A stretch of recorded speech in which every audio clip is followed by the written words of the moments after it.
They said the bus would drop me at the hotel. I wake to a plastic bracelet biting my wrist and a cot with a thin gray blanket that smells of bleach and old soup. Light is the flat kind, fluorescent, unsentimental. Someone coughs wetly nearby. Metal legs scrape.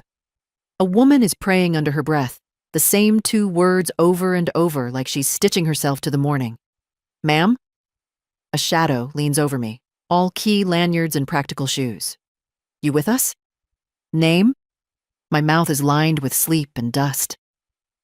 Mary Ellis, I say, and it sounds like I'm introducing a stranger. My purse is under my pillow, zipper still closed, the way I learned to keep it when I travel alone. I touch it. The familiar bulge of my pill organizer presses back. Small mercy. I'm Tasha, the woman says, tablet propped on her forearm. Intake. You came in late. Said you were tired and needed a place for the night. Any medical we should know about? I was told there's a reservation, I say, though the word hotel won't pass my lips. It feels too shiny for this room. A room with my name. Tasha's face does that careful social worker thing, soft, but fenced. We'll see what we can find out. For now, breakfast is hot. I sit up slowly. My knees object. They always do, like old neighbors who think they own the street. Around me, the shelter hums to life. Cots fold, plastic bins slide. A volunteer rolls in a cart that rattles with dented mugs. A boy too young to be hard already wears that guard dog stare. Beside me, a woman with a tidy bun and a coat, folded like a napkin, says, "First day? You kept saying sea view in your sleep." I don't talk in my sleep, I say, then hear my voice. Thin, stubborn, unconvincing. What's your name? Inez. She offers me a peppermint from the pocket of her cardigan. Sugar helps. They keep the coffee strong. The bracelet is the paper kind, glossy and cheap, printed with Ellis M and a barcode, like a small insult. I work a nail under it, and Tasha notices from across the room. Leave it on for now, she calls, not unkindly. Makes it easier for staff.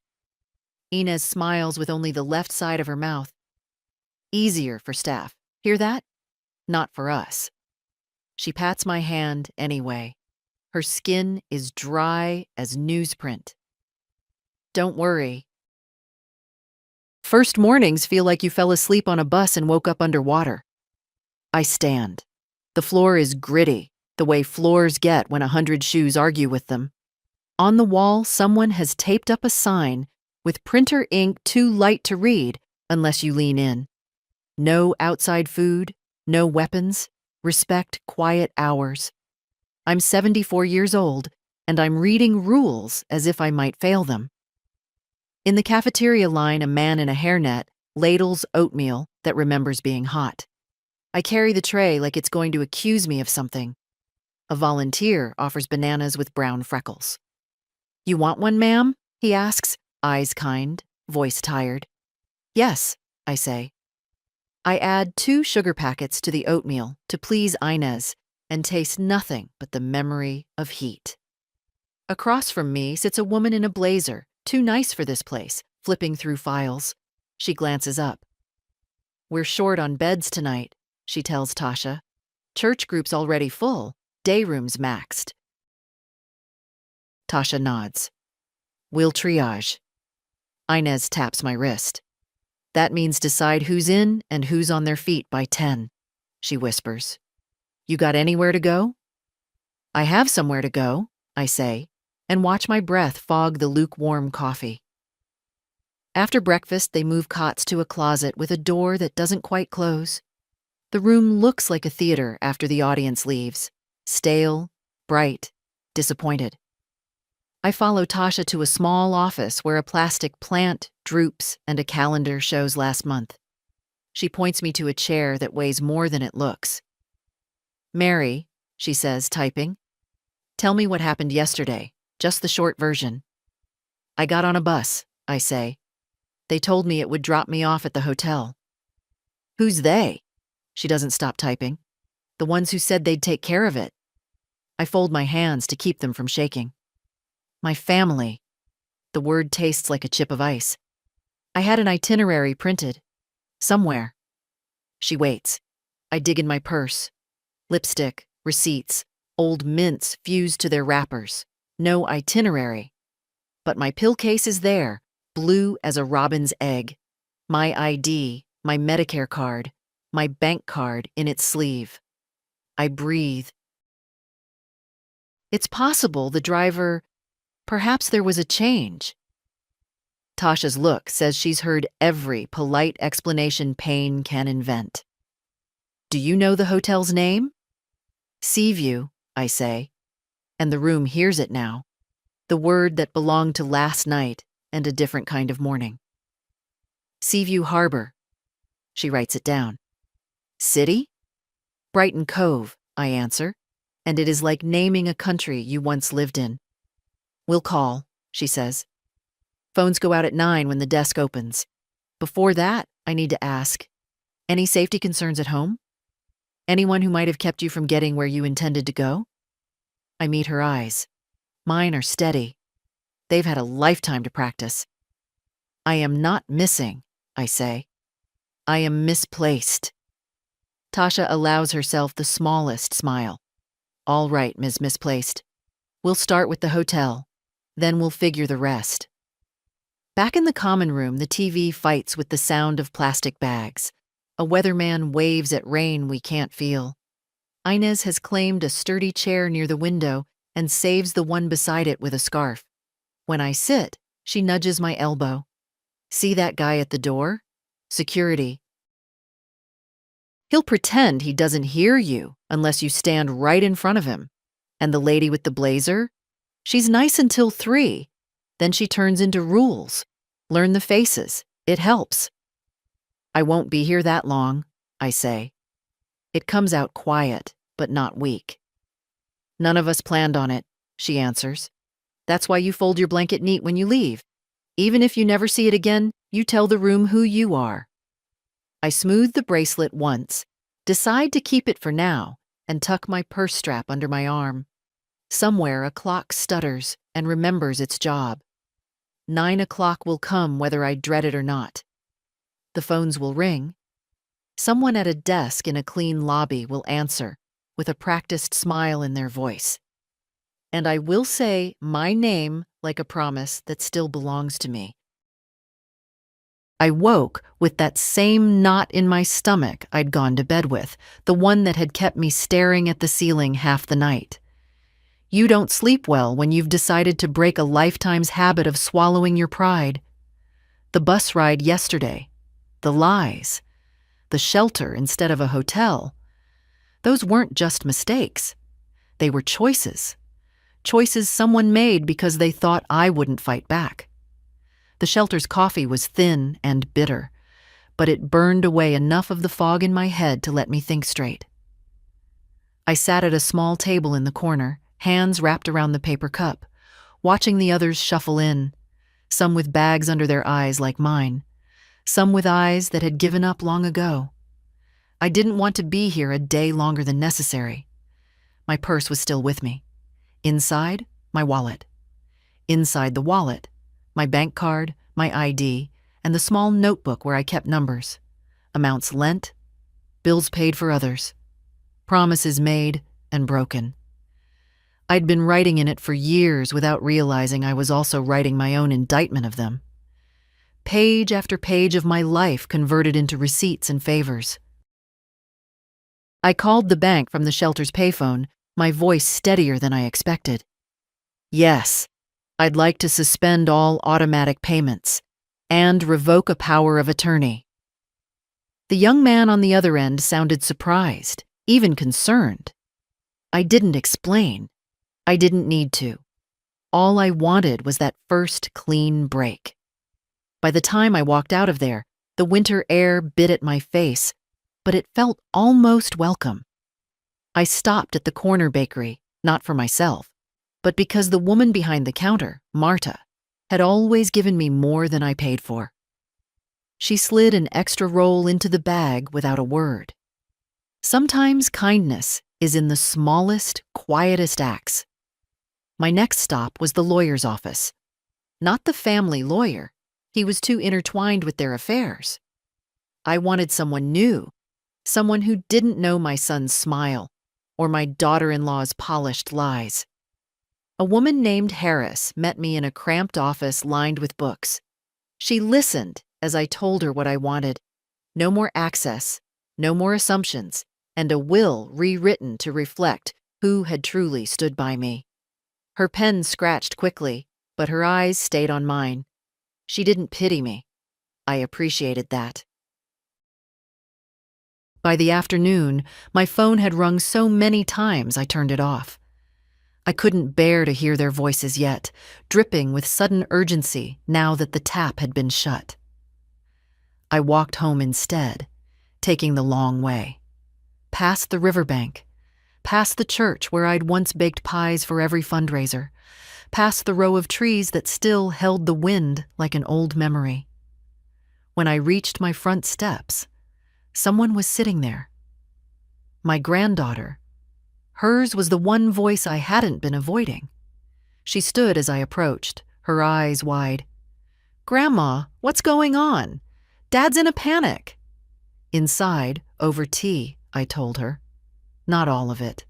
Just enough that she understood this wasn't sudden madness on my part. She listened, hands wrapped around her cup, a frown between her brows. "I've seen how they treat you," she admitted. "I just didn't think you'd ever—" She trailed off. "Neither did I said. And for the first time in years, I felt something close to lightness. That night, I took out my old blue dress and hung it where I could see it. I didn't know yet when I'd wear it, but I knew it wouldn't be for them. Not unless it was on my terms.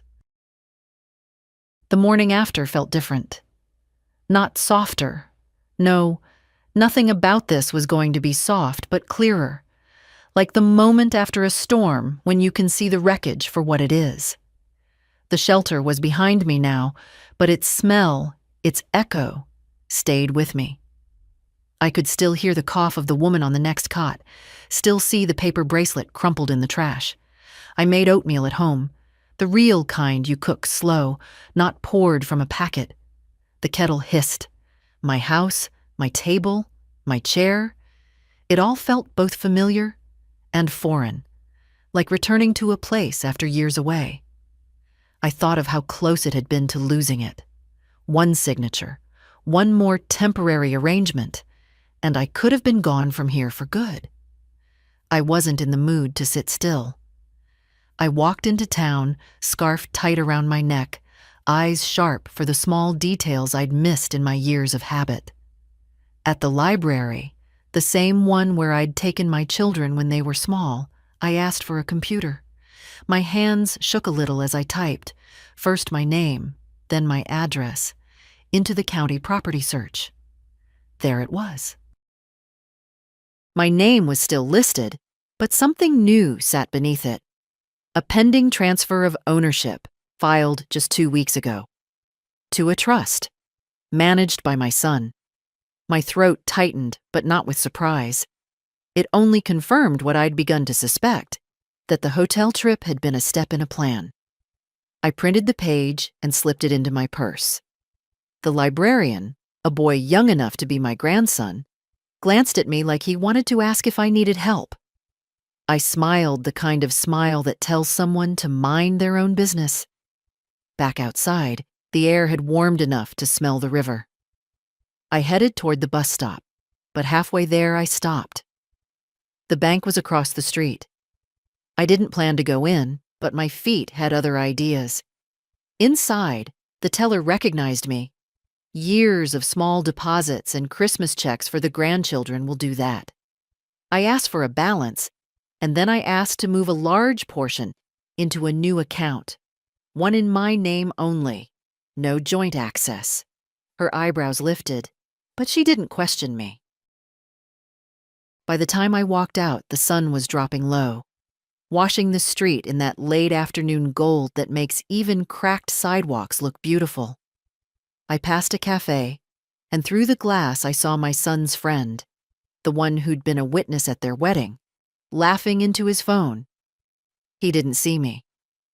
Back home, I pulled the printed property record from my purse and set it beside the blue dress. 2 reminders, one of what they'd tried to do, and one of what I still had. I wasn't done yet. Not by a long shot. Tomorrow, I'd start with a call to that lawyer. Tonight, I'd make tea and sit in my chair, not as someone waiting for an invitation that would never come, but as someone planning her next move.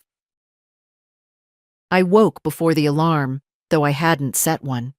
At my age, you don't need clocks.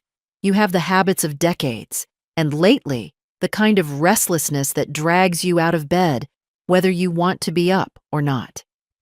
The kettle went on, and while it hissed, I laid the printout from the library on the kitchen table. The words, "pending transfer of ownership," looked bolder in the morning light, like they were daring me to ignore them. I wasn't going to. By 9 o'clock, I was in the lawyer's office again. Ms. Harris wore a deep green jacket and that same expression, professional but not pitying. I liked that about her. I slid the printout across her desk. "It's them," I said, "trying to get my house without asking me to leave it." She read it, then leaned back. "You still have full title. This filing is an attempt, not a completion. We can block it. We can also find out exactly who initiated it and when." That was the first moment in days I'd felt something close to relief. "Do it," I said. While she tapped at her computer, I looked around the office. No family photos, no clutter, just shelves and a pot of red geraniums by the window. I thought of my own mantle, lined with pictures of people who could lie to me without flinching. Ms. Harris printed forms, explained each one slowly, and had me sign. We added a clause to my will, a change to my banking instructions, and her suggestion, a formal letter revoking any powers of attorney. By the time we were done, my hand ached from the pen, but the knot in my chest had loosened. Back on the street, I stopped at the corner store for bread and milk. The clerk, a girl with dark braids, smiled and asked if I needed a bag. I almost said no. Habit. But then I thought of the papers in my purse and said yes. You carry certain things close, where they can't be knocked from your hands. At home, I made a sandwich and ate it standing at the counter. The phone rang halfway through. I recognized the number and let it go to voicemail. A minute later, it rang again. Persistent. I turned the volume down. In the afternoon, Inez from the shelter called. "You all right, hotel lady?" she said, voice dry but warm. "Better than I was," I told her. "Better than they expected me to be." She laughed, a short, knowing sound. That's the trick, isn't it? Let 'em think you're small, then show 'em you're not. After we hung up, I went to my closet and reached for the top shelf. It took a chair and some careful stretching, but I pulled down the old tin box I hadn't opened in years. Inside were letters from George, a few savings bonds, and the deed to the house, the original, with my name in bold ink. I set it beside the blue dress. 2 anchors, one for where I'd come from, one for where I was going. And tomorrow, I decided, I'd make my first unannounced visit in a very long time. I didn't tell anyone I was coming. That was the point. For years, my visits had been polite, planned affairs, announced days ahead so my son or his wife could tidy up just enough to pretend nothing had been said behind my back. This time, I wanted to see things as they really were. The morning was crisp, the kind that wakes you up before the coffee does. I took the bus instead of calling a cab. Less obvious. I sat near the back, watching the streets change from my quiet neighborhood to theirs. Newer houses, bigger driveways, hedges trimmed like they were afraid of growing wild. When I got off, I walked slowly up the street, giving myself time to notice everything. A for sale sign 2 houses down. Kids' bikes on a lawn. And there, my son's silver Lexus in the driveway, polished enough to catch the sun. No one in that house was hurting for money. I knocked twice. No answer. I was about to turn away when I heard movement inside. Voices, quick and low. Then the door opened. Cora stood there, hair perfect, smile a shade too tight. "Mary," she said, as if my name tasted sour. What a surprise! "I was in the neighborhood," I said, stepping forward before she could block the doorway. The living room was as spotless as a furniture showroom, but there was a stack of unopened mail on the console table, and the top envelope had the bank's logo on it. I kept my eyes moving, casual. She offered me coffee, and I accepted, not because I wanted it, but because sitting gave me more time. Wesley came down the stairs, phone in hand. He froze for a fraction of a second when he saw me, then plastered on a grin. "Mom, I didn't know you were—" "Of course you didn't," I said lightly. "I didn't call." The 3 of us sat. They asked small questions, the kind people use to fill time, about my health, the weather, a neighbor's dog. But there was tension in the way Wesley kept glancing at Cora, as if silently asking what I knew. I didn't bring up the shelter, the hotel, or the transfer of ownership. Not yet. Instead, I asked about their anniversary dinner. Wesley's eyes flickered. Cora looked at the floor. "It was lovely," she said finally. "I'm sure it was," I replied, holding her gaze until she looked away. After an hour, I stood to leave. Cora walked me to the door, her voice dropping low. "Mary, whatever you think you know, it's more complicated than that." I smiled the kind of smile that isn't an answer. Life always is. Outside, the air felt colder than when I'd arrived, but I also felt sharper, clearer. They were nervous, and that was a start. On the bus ride home, I opened my purse and touched the edge of the property printout. I still hadn't played my hand. Not yet. Sometimes the best way to win is to let the other side think they still hold the cards. For now. The next morning, I woke with the same steady purpose I'd felt on the bus ride home yesterday. The visit had been worth it. Not for anything they'd said, but for the way they'd looked at each other. That flicker of unease was better than a confession. It meant they knew I wasn't just going to fade into the background. I made tea and took it to the kitchen table, setting out my papers like a card player arranging her hand. The deed, the property transfer printout, the letter from Ms. Harris revoking every scrap of legal access they'd had to my affairs. I read each one slowly, the way you savor something that belongs entirely to you. Around mid-morning, the phone rang. It was Inez from the shelter again. "You still stirring the pot?" she asked. "More than that," I told her. "I'm rewriting the recipe." She laughed, a deep, raspy sound, and then her tone softened. "Just remember, sometimes they bite back. Make sure you've got your teeth in first." After we hung up, I decided to take a walk. I ended up at the small diner on the corner of Elm and 3rd, the one George and I used to go to on Sundays. The waitress, Ruthie, still remembered my order. Scrambled eggs, no toast. She leaned on the counter, shaking her head as I told her a bit of what had happened. "Families," she said. "They'll smile at you over pie and take the fork right out of your hand." From the diner, I went to the hardware store. I didn't need tools, but the owner, Sam, had been friends with George. He came out from behind the counter, wiping his hands on a rag, and told me how someone, he wouldn't say who, had been in last week asking if my back door lock was easy to change. He'd told them it wasn't for sale unless I ordered it myself. My spine went cold, but my voice stayed steady.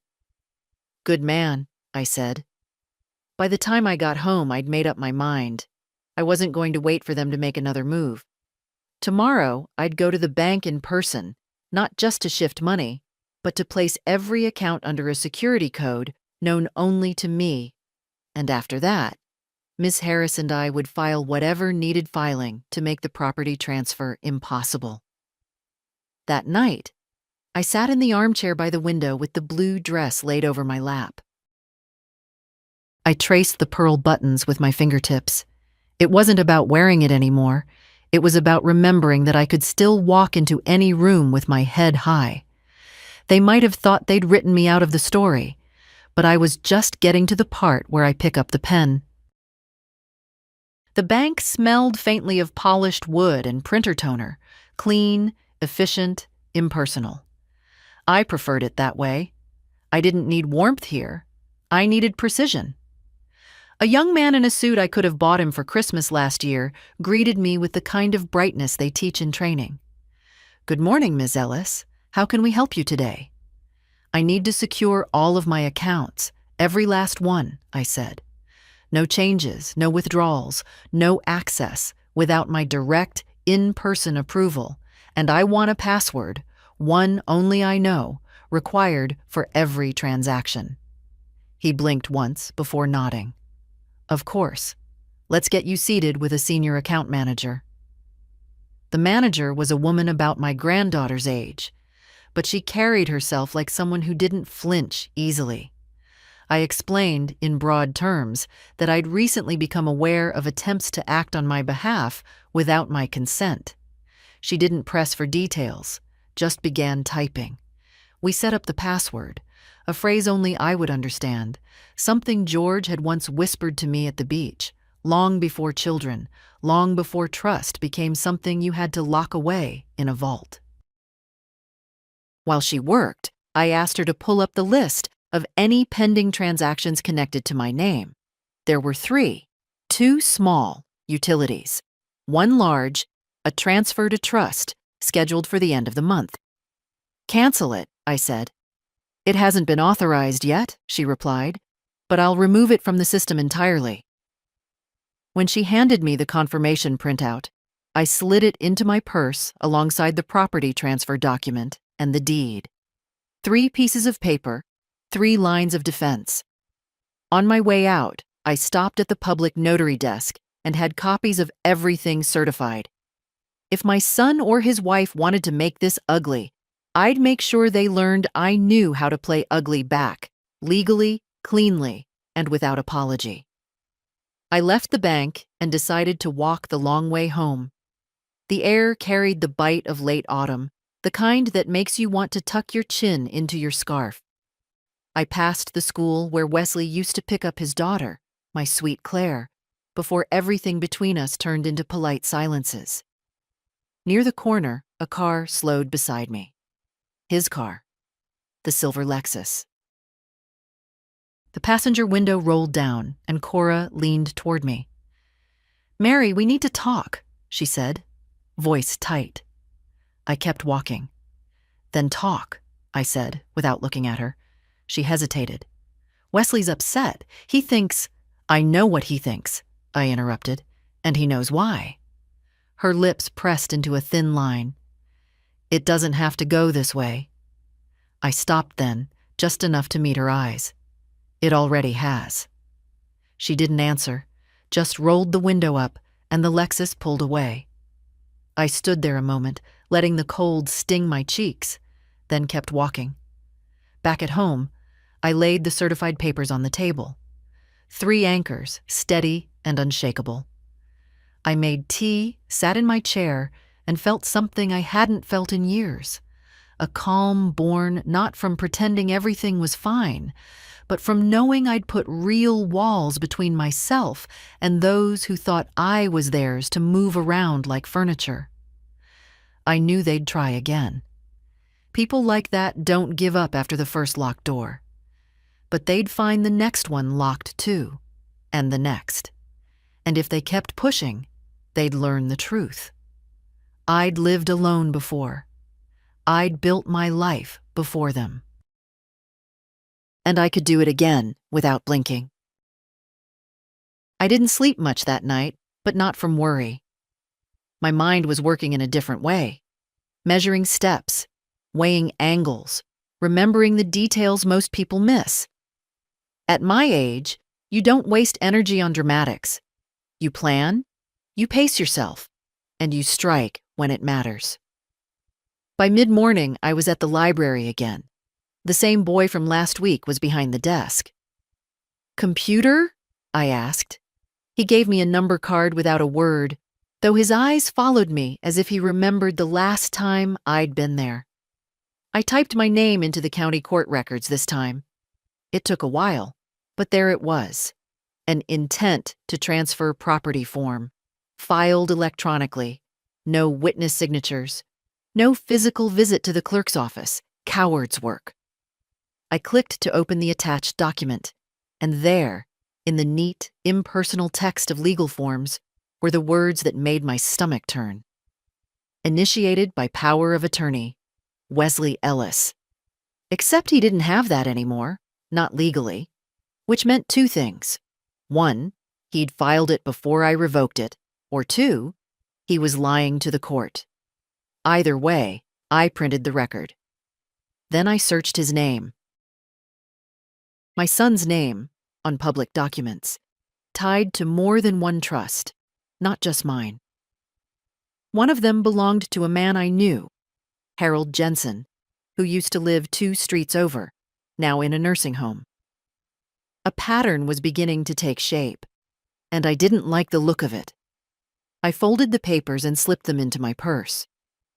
From the library, I walked to Ms. Harris's office. She was in with another client, but her assistant took one look at the documents and said, "We'll add these to your file, and we'll request the electronic log to see exactly when and from where the filings were made." I left feeling steady, almost cold inside. Cold is good. Cold keeps you from making mistakes. On the way home, I stopped at the grocery store. In the canned goods aisle, I ran into Claire, my granddaughter. She hugged me quick, like she was afraid someone might see, and whispered, "Grandma, Dad's been saying you're confused, that you don't know what you're doing." I met her eyes. "Do I look confused to you?" She shook her head. "No. You look sharper than I've ever seen you." I touched her cheek. "Good. Remember that." At the checkout, I paid in cash. Small habit, but one that leaves no trail for anyone with wandering eyes. Back home, I added the new papers to the growing stack on my dining table. The blue dress hung on the chair beside it, almost like it was keeping watch. I sat, sipped my tea, and thought of the next step. Not defense this time, but offense. I wasn't just going to stop them. I was going to make sure they couldn't try this with anyone else again. The wind rattled the kitchen window that morning, a sharp, restless sound, like the house itself was urging me forward. I sat at the table, hands wrapped around a mug of tea gone cold, staring at the stack of papers I'd built like a fortress. Deed, bank statements, certified copies, court filings. Proof. But proof isn't enough if it just sits there. I needed the kind of action that makes people wish they'd never started down this road. I called Ms. Harris first. "I want to move on Harold Jensen," I said, without preamble. She was quiet for a beat. "The neighbor? The one in the nursing home?" "Yes. I think Wesley's been doing to him what he tried with me." I told her about the trust in Harold's name, about the filing dates that lined up too neatly. She didn't interrupt, just let me talk until the words stopped. Then, "All right, we can contact Harold's court-appointed advocate. If what you suspect is true, they'll open an investigation." When I hung up, I felt that cold steadiness again. It wasn't joy, not satisfaction, just the clarity that comes when you finally see the whole picture. Around noon, I decided to dig into my own past decisions. I went into the spare room, once a sewing space, now mostly boxes, and found the file marked legal. Inside, under faded receipts and warranty slips, was the original power of attorney I'd signed for Wesley. The date on it made my stomach tighten. 4 years ago, right after my surgery, when I was still fogged from painkillers and too tired to read the fine print. I remembered him saying, "It's just in case something happens, Mom." Something had happened, all right. I slipped the document into my purse. It wasn't just a mistake. It was a breadcrumb. The kind that could lead right back to him if I placed it in the right hands. I took the long walk to the nursing home where Harold lived. The place smelled of antiseptic and lavender air freshener, the same mix every facility uses to try to soften the edges. Harold was in a wheelchair by the window, watching a squirrel pick at the grass. "Mary Ellis," he said, voice raspy but bright. "Haven't seen you in years." I sat beside him and kept my tone light. "I've been keeping busy." "Harold, can I ask you something? Has anyone been helping you with your bank or your house?" He frowned. "Your boy, Wesley, right? Said he was doing me a favor. Papers to sign so the state wouldn't take the place if I had to stay here." My stomach knotted. "Do you remember when that was?" He shrugged. "Last spring, maybe." I patted his hand. "Would you mind if I passed your name to someone who can make sure everything's been handled fairly?" He chuckled. "Handle away. I've got nothing left to lose." I left the nursing home with more than I came for, a witness, however fragile. Back home, I called Ms. Harris again. He confirmed it. Wesley got him to sign papers last spring. "I'm bringing you the original power of attorney from my own file. You can match the handwriting, the notary stamp. It's all there." She didn't say "good job" or "I'm sorry." She just said, "Bring it in tomorrow. We'll move fast." I hung up and set the kettle on. The house felt quieter than usual, but not in a lonely way, in a prepared way. The kind of quiet before a chess move you know will change the game. I sipped my tea, looking at the blue dress draped on its chair, and thought, not for the first time, that people mistake age for softness. They forget how much you learn watching the world try to take from you, piece by piece. I wasn't just going to keep my house. I was going to make sure Wesley never stood on someone else's doorstep with those same papers in his hand again. The morning felt heavier, like the air itself had weight. I woke before the sun, pulled on my sweater, and laid everything out on the table. Harold's story, my power of attorney, the court filings, the certified copies. I wanted it all in one place, ready for when I walked into Ms. Harris's office.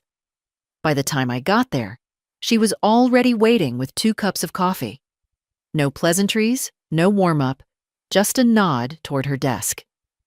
"Let's get to work." I slid Harold's name across first. She scanned the note I'd made, then the original power of attorney. "Same notary stamp," she said, tapping the corner. "Same handwriting on the witness line. Whoever handled this wasn't even careful enough to change their habits." "That's because they didn't think they'd have to," I said. "They thought we'd just let it happen." She opened a new file on her desk, labeled it Ellis, Potential Criminal Matter, and began making a list. First, we contact Harold's advocate. Then we file a formal objection to the transfer on your property, citing lack of valid authorization. At the same time, we lodge a complaint with the county clerk regarding fraudulent use of a revoked power of attorney. We want this on record before they can make another move. It was clinical, methodical, exactly what I needed. No theatrics, no outrage, just the slow tightening of a net. While she typed, I asked, "What happens if this turns criminal?" Her eyes lifted from the screen. "Then it stops being your word against theirs. It becomes the state's case." I nodded. "Good." When I left her office, I didn't go straight home. Instead, I walked 2 blocks over to the community center. They had a legal aid desk there once a week, and I wanted to know if anyone else had complained about similar issues. The volunteer, a man in his 60s with reading glasses sliding down his nose, looked up from his forms. "Funny you ask," he said. "We've had 2 seniors in the past month with almost the same story. Family, helping them sign documents they didn't understand. Different names, but the setup sounds alike. I left my number with him, just in case. Patterns aren't always easy to prove, but once you see them, you can't unsee them." On my way home, I stopped for groceries. In the parking lot, I spotted Cora again, leaning against her car, scrolling through her phone. She saw me, froze, then pasted on a smile that didn't reach her eyes. "Mary," she said, too brightly. "We were just about to call you." "Don't bother," I replied, walking past her toward the store. "I'm handling things myself." Her voice followed me. "You don't have to do this." I didn't turn around. "Yes," I said, "I do." Back home, I added a new folder to my growing stack, labeled Other Victims. Maybe it was premature, maybe it was too much, but something told me this was bigger than me. That evening, the phone rang. I expected silence after the click, but instead, a familiar voice spoke. "Harold's. Your lawyer called," he said. "Said I might get my house back." "You will," I told him. And I meant it. When I hung up, I stood by the window, looking out at the streetlights flickering on one by one. People walked past my house without a glance, never knowing how close it had come to belonging to someone else. I rested my hand on the back of the chair where the blue dress still hung. Not yet, I thought, but soon. And when I wore it, it wouldn't be for show. It would be because I'd earned it.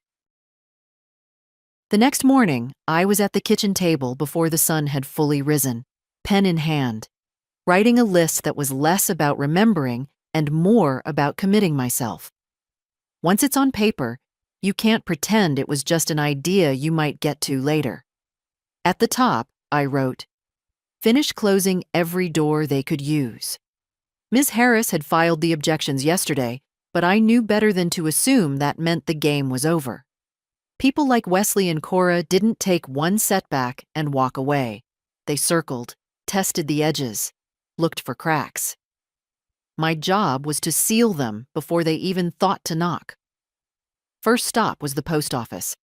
I'd kept the same P.O. box for years, mostly for the occasional letter, but now I had all my mail rerouted there. No more envelopes left in my street mailbox for anyone to accidentally collect.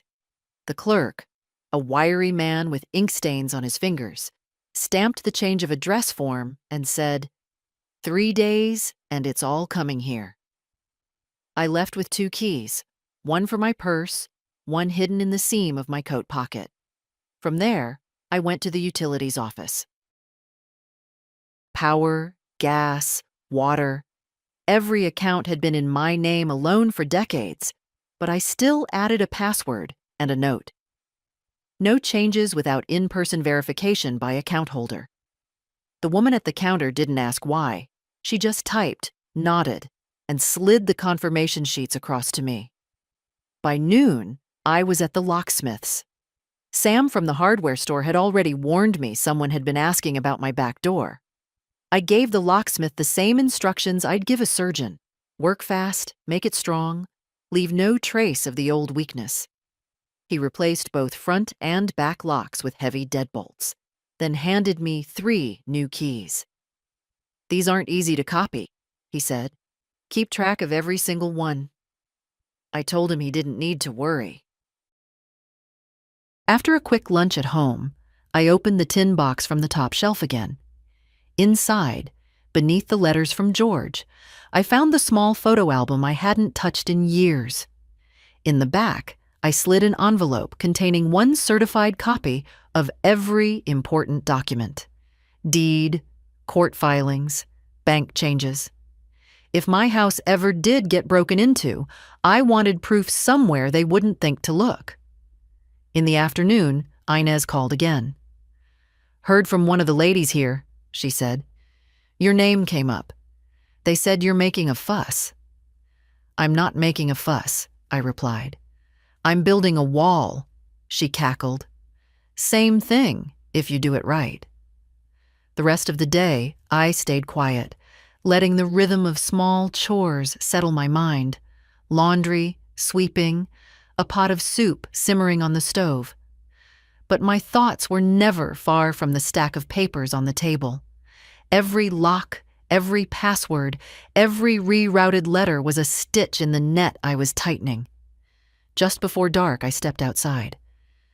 The street was quiet, the air smelling faintly of wood smoke. Across the way, the porch light at my neighbor's flickered, and for a moment I thought I saw a car idling at the far end of the block. The shape of it was familiar. I didn't move toward it, didn't wave, just stood in my own doorway until the engine turned over and it drove away. Back inside, I bolted the door and set the keys in their place. This wasn't fear. This was preparation. And preparation is what keeps you standing when someone decides you're easy to move. I sat in my chair, the blue dress still hanging beside me, and realized I'd done it. I'd closed every door they could reach. Now it was only a matter of time before they understood there was no way back in. I didn't plan the meeting. I let it happen. Some things work better when you don't give the other side time to polish their lies. It was Saturday morning, cool and bright. I took the early bus toward town, but instead of getting off at the market like I usually did, I stayed on until the stop near Wesley's office. I knew he sometimes went in on weekends, old habit from his real estate days, before he learned there was more money in other people's signatures. Sure enough, his Lexus was parked out front. Cora's sedan sat beside it. My reflection in the glass door looked steady enough, though my pulse was a drumbeat in my ears. I pushed the door open and stepped inside. Wesley was behind his desk, phone in hand, mid-sentence. His eyes widened when he saw me. "Mom!" Cora came out from the back room, a folder in her hands. "Mary," she said, tone too sweet to be real. "We were just—" "Stop," I said. My voice wasn't raised, but it cut clean through the room. I walked to the chair opposite Wesley's desk and sat without asking. "I'm not here to listen. I'm here to tell you how this will go." They exchanged a glance, the silent kind that says they still think they're in control. I reached into my bag and pulled out the stack of papers, setting them on the desk one by one. The deed, the certified court objections, the bank's transaction report with the canceled trust transfer, and finally, the county filing showing Harold Jensen's name alongside Wesley's. "I know what you've been doing," I said. "Not just to me, to Harold, to others, and I'm done pretending I don't." Cora's smile faltered first. Wesley leaned back, trying for casual, but his knuckles whitened around the edge of the desk. "You don't understand." "I understand perfectly," I cut in. "You used my trust. My age. You thought I wouldn't notice because I've spent my life giving you the benefit of the doubt. That's over." Cora set the folder down. "This could get messy," she said. "It already is," I replied. "Here's what's going to happen. You will stop every action on my property, my accounts, my name. You will not contact me except through my lawyer, and you will stay away from Harold Jensen and anyone else you've cornered into signing something they didn't understand." Wesley shook his head, that same disappointed father look he used when I refused to take his advice. "And if we don't?" I leaned forward, meeting his eyes. "Then the county prosecutor gets this file, and you can explain yourself under oath." The silence stretched. Finally, Wesley spoke, voice lower now. "You'd do that to your own son? You did it to your own mother," I said. For a moment, I thought he might argue. But instead, he glanced at Cora, and something passed between them. something that looked a lot like calculation, giving way to resignation. I stood, gathered my papers, and slipped them back into my bag. I'll give you one chance to disappear from my affairs quietly. Don't waste it. As I walked out, I didn't look back. The air outside felt sharper, cleaner, as if the building itself had been holding its breath. On the bus ride home, I watched the town roll past. Storefronts, children tugging at their parents' hands, the church doors swinging open for a wedding. Life going on, the way it always does, no matter who wins or loses the smaller battles. When I reached my street, I paused at the gate and looked at my house. My house. Every brick seemed to stand taller than it had a month ago. Inside, I hung my coat, set my bag on the table, and touched the blue dress draped over its chair. I wasn't ready to wear it yet. But soon, and when I did, it wouldn't be for defense, it would be for victory. The day I came home for good was quieter than I'd imagined. No grand arrival, no neighbors waving from their porches. Just me, a ring of new keys in my hand, and the familiar weight of my purse on my shoulder. The locksmith had finished the work while I was at the meeting with Wesley and Cora. The locks gleamed, untested, like polished armor. I slid the first key into the front door, felt the smooth resistance, and stepped inside. The air was different. Still my home, but carrying traces of someone else's presence. A faint, sweet scent that wasn't mine. The living room looked orderly at first glance, but the details told another story. My armchair angled slightly wrong. The photograph of George and me, usually in the center of the mantel, pushed to the side.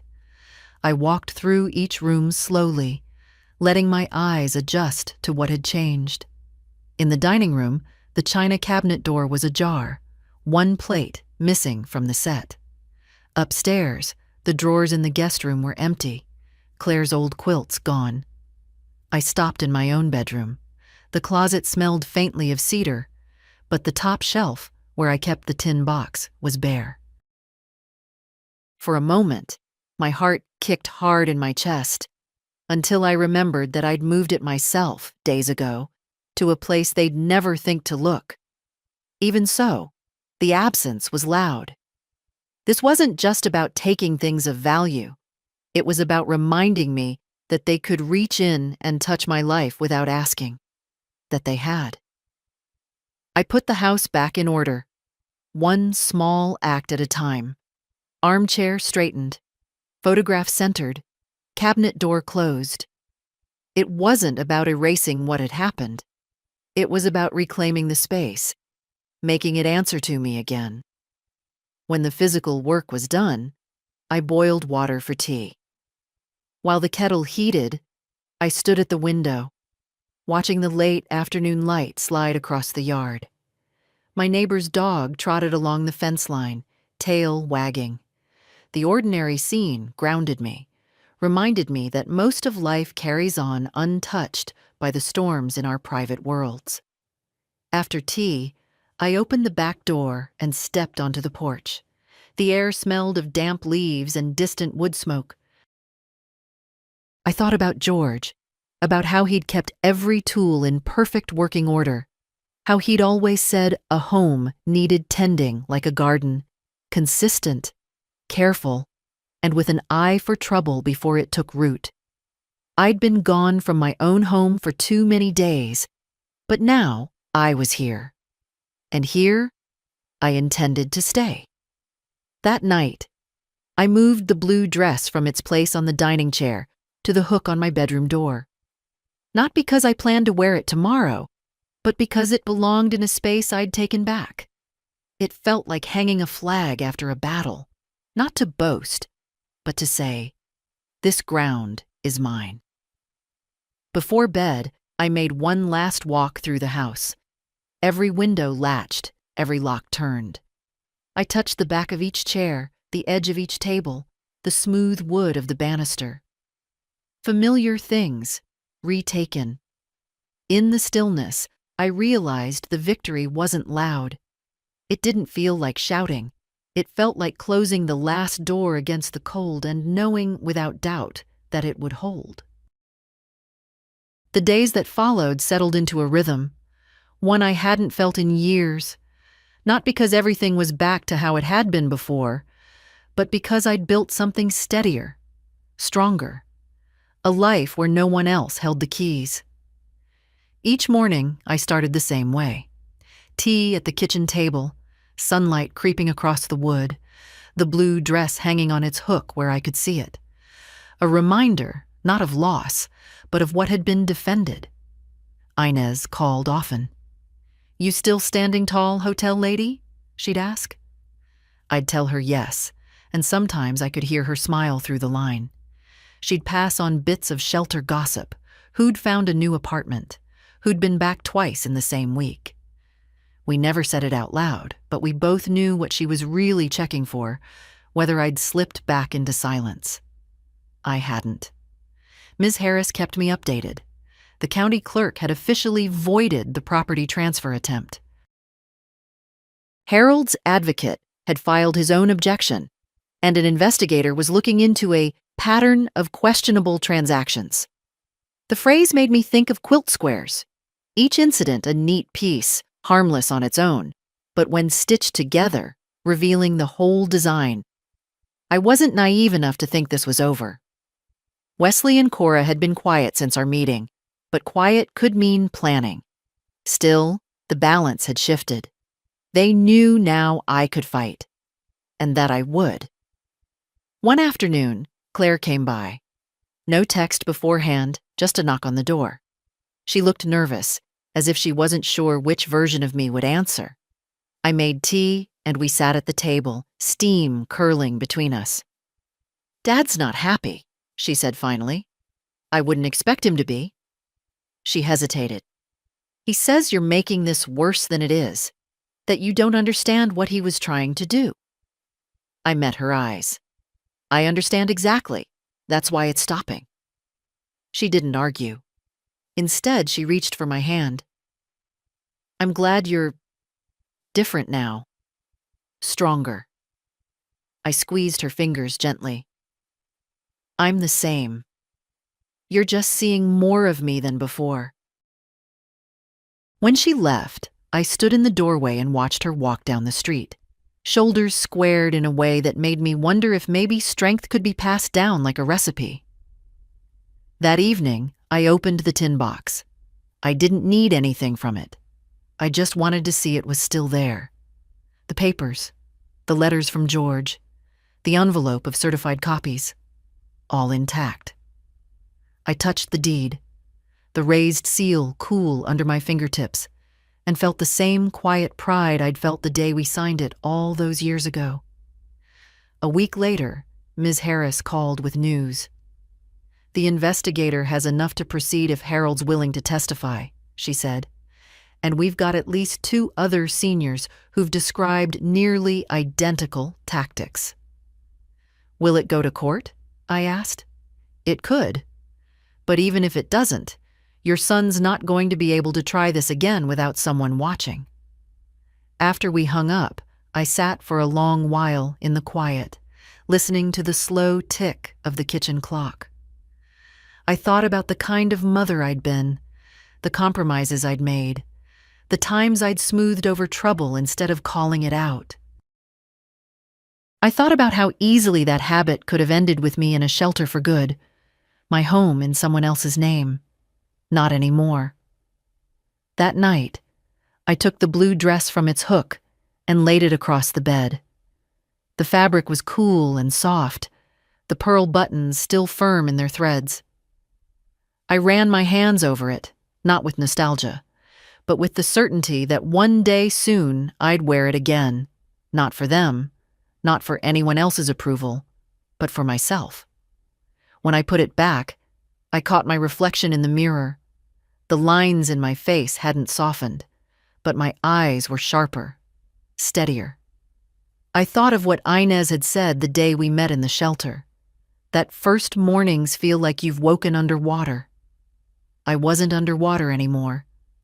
I was on solid ground, and the house around me, my house, felt like it was breathing with me. Some victories don't roar. They stand. They endure. And they wait for anyone who might be foolish enough to try again. I woke before the sun, the house still wrapped in shadow. For a long while I sat at the kitchen table, hands around my mug, listening to the creaks and sighs of the walls. This place had held me through joy, through grief, through storms inside and out. And now it had held through this, through people I once trusted trying to slip it out from under me. The fight was quieter now. No more papers to file, no locks left to change, no accounts waiting for passwords. The fortress was built. What remained was something different, something like watchfulness. The kind you learn from tending a garden. Weeds will always try to return, but you know where to look for them now. Inez called mid-morning. "Heard from a lady here," she said. "Said she's got a nephew sniffing around her will. I told her your story." "My story?" "Yeah. How you went from hotel to shelter to making them wish they'd picked an easier mark." She laughed, low and knowing. Said it gave her ideas. After we hung up, I thought about that. How one person speaking up could loosen the knot in someone else's chest. I'd spent too long believing silence was dignity, when really it was just permission. In the afternoon, I walked to the post office. The clerk handed me a small stack of mail, all addressed to the P.O. box now. Among the bills and catalogs was a letter from Harold. His handwriting was shaky, but clear enough. They said I can keep the house. Thanks to you. I sat on the bench outside and read it twice, the sunlight warm on my shoulders. It wasn't just relief for Harold. It was proof. Proof that pushing back mattered, that it worked. Back home, I brewed tea and sat in the armchair by the window, the blue dress hanging across from me. For weeks it had been a symbol of something waiting, something not yet claimed. Now it felt like an invitation. I took it down, smoothed the fabric, and buttoned it slowly. It still fit, not just in size, but in spirit. In the mirror, I saw the same face, the same lines, but behind them, something steadier, not softer, not harder, just certain. I walked through each room, the sound of my steps against the floorboards familiar and grounding. In the dining room, I touched the table where my papers had been spread like battle plans. In the living room, I straightened the photograph of George one last time. In the hallway, I rested my hand on the banister, feeling the weight of the house as if it were an extension of myself. Before evening fell, I stepped onto the porch. The air carried the first chill of winter, but it didn't bite. Neighbors passed, some waving, some not. The street was the same as it had always been, but I stood on it differently now. I thought of all the women who'd been told to be quiet, to be grateful, to let things slide. How many of them had been left with nothing but memories in exchange. And I thought about the ones still in that place, wondering if speaking up would make them look foolish or unkind or ungrateful. Here's what I know now. Silence feeds the kind of hunger that never stops. And dignity isn't in swallowing your pain. It's in standing so firmly in your own life that no one can move you without your consent. So if you're reading this and someone is circling your home, your money, your name, don't wait for them to take the first bite. Lock the doors. Guard the garden. Say the thing they hope you'll keep quiet. Because you are not theirs to manage. You are not furniture to be rearranged. And if they don't like the sound of your voice, let them learn what I've learned. There's no age limit on drawing a line and daring someone to cross it.